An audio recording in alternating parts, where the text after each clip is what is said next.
नमस्कार, सीएनबीसी आवाज़ mutual fund show में आप सभी का स्वागत है। मैं हूं अनुज सिंघल। निफ्टी 50 तो हर कोई जानता है, लेकिन क्या उसे निफ्टी 50 के 50 शेयरों में निवेश का एक और तरीका भी है जो पोर्टफोलियो में बेहतर संतुलन ला सके? बात हो रही है निफ्टी 50 इक्वल वेट इंडेक्स की, जहां बड़ी और छोटी सभी 50 कंपनियों को बराबर वेट मिलता है। क्या इससे कॉन्सेंट्रेशन रिस्क कम होता है? किन बाजार की परिस्थितियों में यह रणनीति बेहतर काम करती है? और क्या लॉन्ग टर्म निवेशकों के लिए ये रेगुलर निफ्टी 50 इंडेक्स फंड का बेहतर ऑप्शन हो सकता है? आज इन्हीं सवालों के जवाब जानेंगे एक्सिस एएमसी के हेड प्रोडक्ट्स दिव्या मेनन से। दिव्या, गुड आफ्टरनून, स्वागत है आपका शो में। सबसे पहले आपसे जानना चाहूँगा कि ये इन दोनों इंडेक्स, निफ्टी 50 इंडेक्स फंड और Nifty 50 equal weight index fund, पहली बात तो इनमें बेसिक फ़र्क क्या है?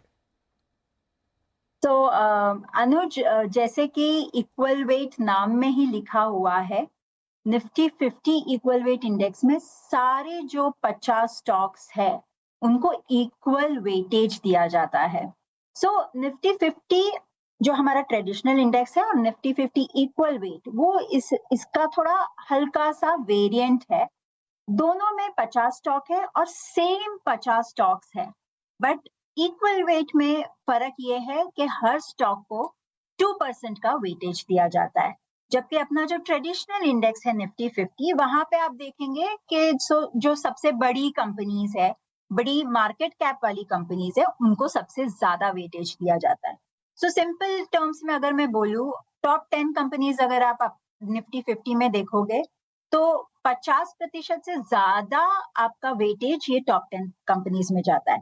जबकि top 10 companies equal weight index में अगर आप देखोगे तो वो सिर्फ 20% तक है। तो ये सबसे बड़ा फर्क है। हर एक कंपनी को इक्वल अपॉर्चुनिटी देना, ये है इन्वेस्टमेंट ऑब्जेक्टिव हमारे निफ्टी 50 इक्वल वेट इंडेक्स का। हम्म, एक और अलग चीज है इस इंडेक्स में, जो कि ये है कि हर 3 महीने, हर क्वार्टर, ये इंडेक्स ऑटोमेटिकली रीबैलेंस होता है। मैंने जैसे कहा 2% का वेट दिया जाता है हर स्टॉक को, हर शेयर को। अगर वेट ऊपर जाता है या नीचे जाती है तो वो वेटेजेस फाइन ट्यून होते हैं हर क्वार्टर वापस 2% के वेट पे लाया जाता है। ये है बेसिक डिफरेंस एक निफ्टी 50 इंडेक्स जो हमारा ट्रेडिशनल इंडेक्स है और निफ्टी 50 इक्वल वेट इंडेक्स। इसमें अगर दिव्या एक चीज़ मैं पूछना चाहूँ आपसे, पास्ट डेटा क्या कहता है? क्या इस ये इंडेक्स निफ्टी 50 को आउट परफॉर्म करता है, अंडर परफॉर्म करता है, या मोर और लेस बस उससे में 1-2% का ही वेरिएंस होता है? सो अनुज, अगर आप पास्ट परफॉर्मेंस देखोगे, हम्म, ऐसा नहीं है कि हर साल निफ्टी 50 इक्वल वेट ने अपने ट्रेडिशनल इंडेक्स को बीट किया है, ऐसा नहीं है। बट अगर आप लॉन्गर टर्म टेनर देखोगे, 3 साल, 5 साल या 5 से ज्यादा साल, जो कि देखना चाहिए एक इक्विटी इंडेक्स के लिए, 10, 15, 20 साल की हिस्ट्री है हमारे पास। ये अगर आप हिस्ट्री देखोगे तो आप देखोगे कि हर इन्वेस्टमेंट होराइजन में निफ्टी 50 इक्वल वेट ने आउट परफॉर्म किया है निफ्टी 50 इंडेक्स को। सो सिर्फ परफॉर्मेंस की बात नहीं करनी चाहिए, हमें ये भी देखना चाहिए कि रिस्क कितना था, माने वॉलेटिलिटी कितनी थी, ऊपर नीचे कितना ज्यादा होता है। तो वॉलेटिलिटी अगर आप कंपेयर करोगे, ये अलग अलग इन्वेस्टमेंट होराइजन में वॉलेटिलिटी में ज्यादा फर्क नहीं है, बट परफॉर्मेंस में जरूर फर्क है, जरूर आउट परफॉर्मेंस है। इसलिए नियर टर्म छोड़ के अगर हम लंबी इन्वेस्टमेंट होराइजन देखेंगे तो वहां पे ये स्ट्रैटेजी ने काफी आउट परफॉर्मेंस दिया है कंपेयर टू अपना ट्रेडिशनल स्ट्रैटेजी। ओके। तो इसमें कंसंट्रेशन रिस्क क्या काफ़ी कम हो जाता है? और क्या ये फिर in that case different market cycles में इन्वेस्टर्स को प्रोटेक्ट करता है? ये कितना इम्पोर्टेंट है? तो ये बहुत ही अच्छा पॉइंट आपने रखा है अनुज, कंसंट्रेशन रिस्क। जब जैसे मैं पहले भी बोल रही थी, निफ्टी 50 इंडेक्स में अगर आप देखोगे, टॉप 10 स्टॉक्स का वेटेज आप देखोगे 50% से ऊपर है। बॉटम 10 स्टॉक्स निफ्टी 50 में ये तो 6% भी नहीं है। सो बहुत स्क्यू है निफ्टी 50 का अगर आप इन्वेस्ट करोगे। सिंपल टर्म्स में आज मैं अगर 100 रुपए निफ्टी 50 में डालू, 50 रुपए से ज्यादा तो मेरा ये 10 नामों में ही चले जाता है, जो मेगा कैप्स हम बोलते हैं। बट इक्वल वेट में ये कॉन्सेंट्रेशन रिस्क काफी कम हो जाता है, क्योंकि इक्वल वेट में मैं टॉप 10 लू या बॉटम 10 लू, दोनों में 20% का वेटेज है। सो काफी मुझे एलोकेशन डाइवर्सिफाई करने को मिलता है। भले ही नाम वही 50 हो, वही 50 बड़ी कंपनियां दोनों इंडेक्स में है, बट मेरा वेटेज काफी डाइवर्सिफाइड हो जाता है इक्वल वेट इंडेक्स में। इससे ये होता है कि अगर मार्केट में सिर्फ चुनिंदा कंपनीज में तेजी ना हो, बट ब्रॉडर मार्केट परफॉर्म करे। आज जैसे हम देख रहे हैं कि ऐसा नहीं है कि सिर्फ मेगा कैप कंपनीज ही आउट परफॉर्म कर रही है। आउट परफॉर्मेंस काफी सारे बड़े अलग कंपनियों में से निकल रहा है। तो वो अगर आपको पार्टिसिपेट करना है, जहां पे आप बिलीव करते हो, आपको ये उम्मीद है कि मेगा कैप नहीं, अलग कंपनियां भी आउट परफॉर्म करेंगी, टॉप 10 नहीं, अलग स्टॉक्स भी रोटेट करेंगी, अलग सेक्टर्स भी परफॉर्म करेंगे, तो ये एक बड़ा ही अच्छा अपॉर्चुनिटी होता है इक्वल वेट इंडेक्स को देखने का। तो जैसा आपने बोला कि हर साल डिफरेंट हो सकता है, कौन से किस एनवायरनमेंट में ये इंडेक्स आउट परफॉर्म करेगा और किस एनवायरनमेंट में ये इंडेक्स अंडर परफॉर्म करेगा? तेजी का मार्केट है और काफी सारे स्टॉक्स ऊपर जा रहे हैं, तो ये एक अच्छा सिनेरियो रहता है इक्वल वेट इंडेक्स को आउट परफॉर्म करने का, क्योंकि जैसे मैंने कहा कि इसमें बहुत सारे कंपनियों को इक्वल वेटेजेस दिया रहता है। सो अगर ऐसा एक मार्केट फेज है जो हमने कोविड के पहले थोड़े टाइम के लिए देखा हुआ है, जहाँ पे कुछ चुनिंदा कंपनीज ही परफॉर्म कर रही थी, ऐसे मार्केट फेज में equal weight index under perform करेगा आपके ट्रेडिशनल इंडेक्स से। बट लास्ट 5 से 6 सालों में हमने देखा है कि मार्केट में ऐसा नहीं है कि सिर्फ मेगा कैप कंपनीज में भरोसा है। आज क्वालिटी आप बोलोगे तो टॉप 10 नहीं, काफी सारे कंपनीज में आज क्वालिटी का एस्पेक्ट निकल के आ रहा है और इन्वेस्टर्स वो अप्रिशिएट भी कर रहे हैं। सो मार्केट काफी डाइवर्सिफाइड और ब्रॉड बेस्ड जो हम कहते हैं हो चुका है। तो ऐसे मार्केट सिनेरियोज में stock performances for equal weight index अच्छा रहेगा। ओके। तो इसको पोर्टफोलियो में कितनी जगह दें? क्या ये सिर्फ एक डाइवर्सिफिकेशन के लिए है या कोर पोर्टफोलियो का हिस्सा होना चाहिए? सो अनुज देखिए, मुझे तो लगता है ये एक कोर पोर्टफोलियो का अच्छा होल्डिंग हो सकता है। काफी सारे लोग ट्रेडिशनल वे में इन्वेस्ट कर चुके हैं, बट उससे मार्केट रिटर्न ही बनेगा। बट अगर आपको थोड़ा चैलेंज करना है, वही 50 जो आज मैं इक्वल वेट इंडेक्स की बात कर रही हूँ, वो वही 50 टॉप 50 क्वालिटी नेम्स में इन्वेस्ट कर रहा है। तो ऐसा नहीं है कोई भी कंपनी आ चुकी है आपके इंडेक्स में, वो 50 कंपनीज में वेटेजेस के वजह से जो आपको फायदा हो सकता है, वो अगर लेना है तो आप आपके कोर पोर्टफोलियो में बिल्कुल इसे अपना पार्ट कर सकते हैं। जैसे आप ट्रेडिशनल निफ्टी 50 को देखते थे, उसी तरह से आप ये निफ्टी 50 इक्वल वेट को भी देख सकते हैं। वोलेटिलिटी जैसे मैंने कही, अगर आपका इन्वेस्टमेंट होराइजन 3 या 5 साल से ज्यादा है, तो वोलेटिलिटी बिल्कुल काफी सिमिलर है दोनों इंडाइसेस में, बट रिटर्न पोटेंशियल इसका बेटर बन जाता है। तो बिल्कुल आप इसे आपके long term core portfolio allocation का पार्ट कर सकते हैं। कॉस्ट फैक्टर्स हैं, इम्पैक्ट कॉस्ट वगैरह वो सेम रहती हैं या फिर जो मेन निफ्टी 50 एक इंडेक्स फंड है उसके मुकाबले थोड़ी सी स्क्यू हो जाता है इसमें? सो इम्पैक्ट कॉस्ट एक बिल्कुल करेक्ट पॉइंट आपने रखा है, अगर मैं इसके एक कॉन के बारे में बात करूं, क्योंकि जैसे मैंने बोला हर क्वार्टर ये इंडेक्स रिव्यू और रीबैलेंसिंग करता है।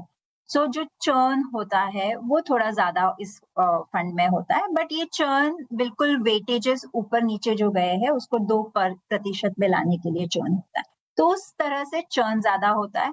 बट 50 स्टॉक जो निफ्टी 50 में है वही 50 स्टॉक है, ये काफी बड़े स्टॉक्स है, काफी लिक्विड स्टॉक्स है मार्केट के, तो इसके वजह से इम्पैक्ट कॉस्ट पर से मुझे नहीं लगता ज्यादा होगा, चर्न कॉस्ट बिल्कुल थोड़ा सा ज्यादा हो सकता है। चलिए एक ब्रेक ले रहे हैं। ब्रेक के बाद हमारे साथ ट्रुवांटा वेल्थ के फाउंडर और सीईओ कीर्तन शाह जुड़ेंगे। इनसे दो चीज़ें समझेंगे कि क्या सोने में इस समय निवेश के अच्छे मौके हैं, और साथ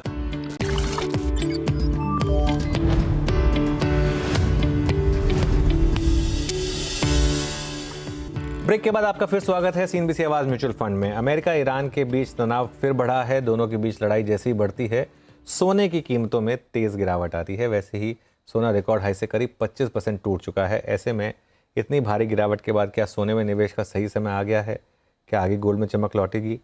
सिर्फ इतना ही नहीं, पोर्टफोलियो की चमक बढ़ाने के लिए ग्लोबल इन्वेस्टिंग क्यों एक बड़ी थीम बनकर उभरी है, और ऐसे में एक आम निवेशक इस थीम पर क्यों फोकस करे, इन दोनों टॉपिक्स पर बात करते हैं। हमारे साथ ट्रुवेंटा वेल्थ के फाउंडर और सीईओ कीर्तन शाह जुड़े हैं। कीर्तन जी, गुड आफ्टरनून। पहला सवाल तो सोने पर, क्योंकि ये एक ऐसा टॉपिक है जिस पर हम जब भी बात करते हैं काफ़ी लोग ट्यून इन करते हैं। अपने हाई से करीब करीब 25% की गिरावट देख चुके हैं अब हम सोने में। इस समय क्या अच्छा मौका बन रहा है, और यदि हाँ तो अप्रोच क्या होनी चाहिए इन्वेस्टर्स की? Anuj ji, thank you so much show में इनवाइट करने के लिए। थोड़ा सा लंबा आंसर दूंगा क्योंकि मुझे ऐसा लग रहा है कि थोड़ी सी बैकग्राउंड अंडरस्टैंडिंग होनी सोने में जरूरी है कि वो क्यों ऊपर गया था, क्यों नीचे गिरा, तब जाकर शायद इन्वेस्टर्स ये डिसीजन सही से ले पाएंगे कि आज पैसा रोकना चाहिए कि नहीं। तो अगर वेरी ब्रीफली अगर आप देखें कि पिछले 2023 से 2026 के स्टार्ट तक की जो रैली हुई थी उसमें लार्जली पार्टिसिपेशन सेंट्रल बैंक्स की खरीदी का था, जिसकी वजह से सोना इतना ऊपर गया था। बाकी जो भी चीजें उसे फॉलो कर रही थी वो एंसिलरी थी, but the major reason was कि सेंट्रल बैंक्स खरीद रहे थे।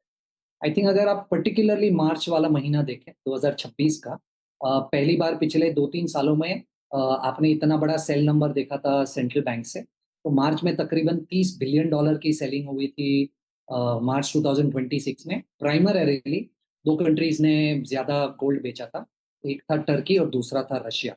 टर्की ने सोना इसलिए बेचा था क्योंकि लीरा जो उनकी करेंसी गिर रही थी उनको स्टेबलाइज करना था, और रशिया का जो हमें पता है ऑनगोइंग वॉर चल रहा है उसे फंड करने के लिए सोना बेचा गया था। ये मेजर ट्रिगर था जिसकी वजह से मार्च से सोना कंटिन्यूअसली गिर रहा है, और आपने जैसे राइटली कहा 25-30% ऑलरेडी नीचे ऑल टाइम हाई। अब इसको कॉम्प्लीमेंट करने के लिए जब ऑयल ऊपर गया था, ऑयल की वजह से ग्लोबल यील्ड्स भी ऊपर चली गई थी, और जब भी यील्ड्स ऊपर जाती है हम टिपिकली ये देखते हैं कि पैसा रोटेट हो जाता है गोल्ड से फिक्स्ड इनकम की तरफ, क्योंकि फिक्स्ड इनकम में ज़्यादा मौके मिलते हैं।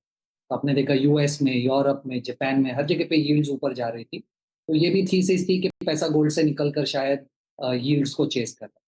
और इसी दौरान डॉलर भी ऊपर जा रहा था। तो डॉलर इंडेक्स ऊपर जाने से होता ये है कि क्योंकि ग्लोबली सोना डॉलर में ट्रेड होता है, तो डॉलर जब ऊपर चला जाता है तो सोने की डिमांड गिर जाती है। तो ये तीन रीजन से जिसकी वजह से आपने देखा कि 25% ऑल टाइम हाई से ऑलरेडी नीचे आ गया। अब हमारी थीसिस ये बन रही है कि शायद $4,000 के आजू बाजू और उससे 5-7-8% नीचे आपको अगर सिस्टमेटिकली सोना अक्यूमुलेट करना है तो अच्छा मौका है। ये 2-3 रीजंस है क्यों कह रहा हूँ। अगर आप सबसे पहली लार्जर थीम देखें तो लार्जर थीम जो है वो डी डॉलराइजेशन, वो हमें लगता है वो कंटिन्यू करेगी।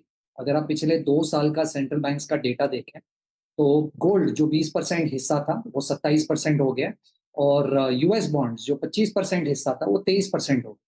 Of course argument can be कि थोड़ा सा मार्क टू मार्केट है, बट हमने कंटिन्यूअसली देखा है सेंट्रल बैंक्स को डॉलर डिनोमिनेटेड एसेट्स बेचते हुए और गोल्ड को खरीदते हुए। अगर आप पिछले 19-20 महीनों का डेटा देखें तो Chinese central banks have been a continuous buyers. In fact the last month उन्होंने सबसे ज्यादा खरीदी की पिछले 20 महीने। तो सेंट्रल बैंक्स जो मार्च में बेच कर गए थे वो अप्रैल मई जून तीनों मंथ में सेंट्रल बैंक्स की पॉजिटिव बाइंग। तो central banks is taking care of. अब अगर आप यील्ड्स की बात करें तो हमें ऐसा लग रहा है कि प्रोबेबली जितना नेगेटिव सेंटिमेंट यील्ड्स को लेकर है या रेट इंक्रीज को लेकर है यूएस में, वो शायद प्ले आउट नहीं होगा। ऑफ कोर्स इन्फ्लेशन थोड़ा सा ज्यादा है यूएस में, तो होल्ड करके रखेंगे रेट को, पर रेट शायद मेरे हिसाब से बढ़ाएंगे नहीं। तो वो भी एक दूसरा जो डिफेक्टो नेगेटिव था वो नहीं रहेगा। और थर्ड इम्पॉर्टेंटली ऑयल, जो आपने डिस्कशन में स्टार्ट में ही कहा, और कल ही हमने देखा कैसे यूएस और ईरान का वॉर वापस स्टार्ट हो गया। मुझे ऐसा लग रहा है ये छोटे छोटे इंसिडेंसेस यूएस और ईरान के बीच में होते रहेंगे, पर ऑयल उतना सिग्निफिकेंटली इम्पैक्ट नहीं करेगा। क्योंकि अगर आप देखें कि सीज फायर होने के बहुत पहले ही ऑयल अपने 120-126 डॉलर से घटकर 80-85 हो गया था, और ऑयल की जितनी ग्लोबल रिक्वायरमेंट है तकरीबन 105-106 मिलियन बैरल्स अ डे, उससे ज्यादा सप्लाई है 108 बिलियन बैरल्स अ डे। उसके ऊपर आप देखें यूएई ओपेक से निकल गया है, सऊदी अरेबिया एशिया को ऑयल नीचे सप्लाई करने की कोशिश कर रहा है। मुझे नहीं लगता है कि ये छोटे छोटे जो यूएस और ईरान के बीच में इंसिडेंसेस है उसकी वजह से ऑयल पे बहुत मेजर इम्पैक्ट आएगा, जिसकी वजह से गोल्ड पे इम्पैक्ट आएगा। तो मोटा मोटा थीसिस ये है कि यहाँ से अगर आप गोल्ड बाइंग स्टार्ट करें, उसे सिस्टमैटिकली बाई कीजिए ओवर द नेक्स्ट 3-6 मंथ्स। हमें ऐसा लग रहा है कि 3600 $3600 और $4000 के बीच में अगर आप बाइंग करेंगे तो सोना लेने का अच्छा मौका है लॉन्ग टर्म इन्वेस्टमेंट। ओके, चलिए सोने की बात हो गई। दूसरा टॉपिक जो मैं आपके साथ डिस्कस करना चाह रहा हूँ, इंटरनेशनल इन्वेस्टिंग, क्योंकि ये काफ़ी लोग अभी कह रहे हैं कि कहीं अब हम इसमें लेट तो नहीं हो गए हैं। जिस तरीके से कोरिया की मार्केट या नैस्डैक या ताइवान इतने बड़े रिटर्न्स के बाद अब थोड़ा सा खास तौर से कोरिया में एक बड़ी करेक्शन आ रही है, तो कहीं लेट तो नहीं हो गए ग्लोबल इन्वेस्टिंग के लिए? अभी भी ग्लोबल इन्वेस्टिंग के लिए सही समय है? अब देखिए, मुझे ऐसा लग रहा है कि कोर पोर्टफोलियो में ग्लोबल इन्वेस्टिंग का थोड़ा-सा हिस्सा होना ज़रूरी है, क्योंकि हमने एटलीस्ट इफ नॉट पहले पर पिछले 2 सालों में तो ये देख ही लिया है कि कैसे थीम्स जो इंडिया में अवेलेबल नहीं है, अगर आप उसमें पार्टिसिपेट करना चाहते हो तो आपको इंडिया के बाहर जाना पड़ेगा। प्लस एक कॉमन अपैरेंट चीज़ ये है कि आपका रुपी 3.5-4% से हर साल डेप्रिशिएट होता है। तो अगर आप बाहर निवेश करोगे और बाहर 12% भी रिटर्न मिल रहा है, तो रुपी टर्म्स में आपको 15-16% रिटर्न मिल जाता है रुपी डेप्रिसिएशन। तो कोर पोर्टफोलियो में ग्लोबल एक्सपोज़र होना ज़रूरी है। तो मुझे ऐसा लग रहा है कि आज शायद नया एक्सपोज़र लेना थोड़ा-सा डिफ़िकल्ट है, क्योंकि अगर आप देखें कि पिछले 2 सालों में जो इंडिया अंडर परफ़ॉर्म कर रहा है और ग्लोबल मार्केट्स ऊपर जा रहे हैं, उसका लार्जर थीम तो यही है कि इंडिया में एआई अपॉर्च्युनिटी नहीं थी और बाहर बहुत था, इसलिए पैसा इंडिया से निकल कर बाहर गया है। और अब एआई का ट्रेड ग्लोबली काफ़ी एग्ज़ॉस्ट हो चुका है, ऐसा लग रहा है, क्योंकि अगर आप एआई देखें तो 3 थीम्स हैं। एक एलएलएम्स है, दूसरा हाइपरस्केलर्स है और दूसरा उसका सब सेक्शन है हाइपरस्केलर्स का, जो है प्रोबेबली सेमीज़ या memory and all of that. अब अगर आप एलएलएम देखें इन पर्टिकुलरली, तो आप देखेंगे कि टोकन प्राइस इंडेक्स जो जैन में तकरीबन $2.5 पर था 1 मिलियन टोकन्स के लिए, वो ऑलरेडी 1.8 पर आ चुका है। तो कॉम्पिटिशन बहुत बढ़ रही है एलएलएम्स में, तो वो प्राइसिंग मैच नहीं कर पा रहे। उसके ऊपर चाइना से बहुत प्रेशर आ रहा है, क्योंकि चाइना प्रोबेबली 80-90% एफिशिएंसी $0.18 में दे रहा है, जो $1.8 में आज यूएस दे रहा है। मुझे लग रहा है कॉम्पिटिटिव प्रेशर बहुत है। अगर आप देखें, माइक्रोसॉफ्ट ने ऑलरेडी ये पब्लिक अनाउंसमेंट किया हुआ है कि वो कंसिडर कर रहे हैं कि डीपसीक को वो कोपायलट में इंक्लूड करेंगे। एंथ्रोपिक के सीईओ ने बहुत कमेंट्री ऑलरेडी दे दी है कि hundred of billions of dollars अगर एआई कंपनीज नहीं बनाएंगी तो एक्चुअली एग्जिस्टेंशियल थ्रेट है। तो एलएलएम पे थोड़ा-सा प्राइसिंग प्रेशर आएगा। अगर आप हाइपरस्केलर्स और मेमोरी और उसका सब डोमेन देखें, तो आई थिंक स्पेसएक्स के बाद मेटा, इन सब ने आकर ये ऑलरेडी बहुत अनाउंसमेंट्स कर चुके हैं कि हम एक्सेस कंप्यूट सेल करेंगे। अब अगर एक्सेस कंप्यूट सेल करेंगे तो ये थीसिस जो ओरिजिनली थी कि कंप्यूट कम है, वो पता नहीं कौन से डायरेक्शन में जा रहा है। और अगर आप ये सब इंक्लूड कर ले, तो मार्केट प्राइसिंग आज स्टॉक्स की ऐसी है कि शायद पिछले 8 क्वार्टर में उन्होंने जिस तरीके का ग्रोथ दिखाया है, वो 2030 तक कंटिन्यू होगा, वो थोड़ा-सा मुश्किल है। तो आई एम नॉट सेइंग कि AI story is not the future, I am saying AI definitely is the future, पर शायद the pricing of the market is slightly on the higher side. Okay. तो एक बड़ा सवाल ये उठता है कि फिर ये करें कैसे ग्लोबल इन्वेस्टिंग? डायरेक्ट कंट्रीज़ के ब्रोकर्स ढूंढ के उनके थ्रू इन्वेस्टिंग करें, एलआरएस के थ्रू गिफ्ट सिटी में अकाउंट ओपन करके, वो जो एलआरएस स्कीम में वहाँ पर कुछ फंड्स अलाउड हैं वो लें? ये इन्वेस्टिंग करें कैसे? सपोज मुझे कोरिया की मार्केट में पार्टिसिपेट करना है, मुझे लग रहा है कि ये अभी भी जो सेमीकंडक्टर स्टॉक्स हैं या फिर जो अभी भी इस पूरी की पूरी चिप मार्केट है, ये अभी भी अंडर वैल्यूड है और मुझे यहाँ पे पैसा लगाना, तो कैसे लगाऊं पैसा फिर? आई थिंक 2-3 चीज़ें आप कर सकते हो। सबसे पहले तो आप अगर बहुत सारे ब्रोकर्स हैं, अगर उनके थ्रू अकाउंट ओपन कर दें, तो आपको बहुत सारी कंट्रीज़ का एक्सेस उन ब्रोकर के प्लेटफ़ॉर्म्स पर मिल सकता है। तो जैसे आप आज मान लीजिए कोई इंडियन ब्रोकर का एक अकाउंट ओपन कर रहे हैं और उस इंडियन ब्रोकर के थ्रू आप जैसे इंडिया स्टॉक्स खरीदते हो, वैसे आप बहुत सारे ब्रोकर्स हैं ग्लोबली जिनमें एक आप अकाउंट ओपन कर सकते हैं। इंडिया डोमिनेटेड या इंडिया ओरिजिनेटेड ब्रोकर्स भी बहुत सारे जो आपको ग्लोबल एक्सेस देते हैं। तो अगर आप उन ब्रोकर्स में अकाउंट ओपन करते हो, तो आप ग्लोबल स्टॉक्स, ग्लोबल ईटीएफ्स ले सकते हो। तो अगर आपको सेमीकंडक्टर स्टोरी प्ले करनी है, तो सेमीकंडक्टर के ईटीएफ्स है। ग्लोबली आपको लेवरेज लेकर लॉन्ग पोजीशंस या शॉर्ट पोजीशंस लेने के लिए भी ईटीएफ है। तो मान लीजिए अगर आपको लेवरेज लेना है, तो आप 2 टाइम, 3 टाइम लेवरेज ले सकते हो सेमीकंडक्टर स्टॉक्स पे या इंडेक्स पे, वैसे भी ईटीएफ्स है। तो इन ब्रोकर्स के थ्रू अकाउंट ओपन कीजिए और आप ईटीएफ्स और स्टॉक्स खरीद सकते हैं। ये सबसे बेस्ट तरीका है। आप गिफ्ट सिटी के थ्रू भी जा सकते हैं, पर ऑप्शंस बहुत कम है। 3-4 फंड्स अलाउड है जो शायद आज आउटबाउंड इन्वेस्टिंग करते हैं। तो गिफ्ट सिटी में आप जिस तरीके की निवेश करना चाहते हैं वो शायद आज अवेलेबल नहीं है, क्योंकि चाइना का एक फंड अवेलेबल है, एक ग्लोबल फंड अवेलेबल है, और 2 फंड्स जो सिर्फ यूएस मार्केट को ट्रैक कर रहे हैं वो अवेलेबल है। तो शायद गिफ्ट सिटी के थ्रू बहुत ऑप्शंस ना हो आज, पर आपको ग्लोबल ब्रोकर्स के थ्रू ही बेस्ट ऑप्शन है आज अगर एक्सपोजर लेना है। ओके, ब्रोकर के थ्रू ही बेस्ट ऑप्शन रहेगा। कीर्तन जी, बहुत बहुत शुक्रिया आज हमारे साथ जुड़ने के लिए और अपना समय देने के लिए हमें। चलिए फिर आज के इस एडिशन में सीएनबीसी आवाज़ म्यूचुअल फंड पर इतना ही। जुड़े रहिए सीएनबीसी आवाज़ के साथ।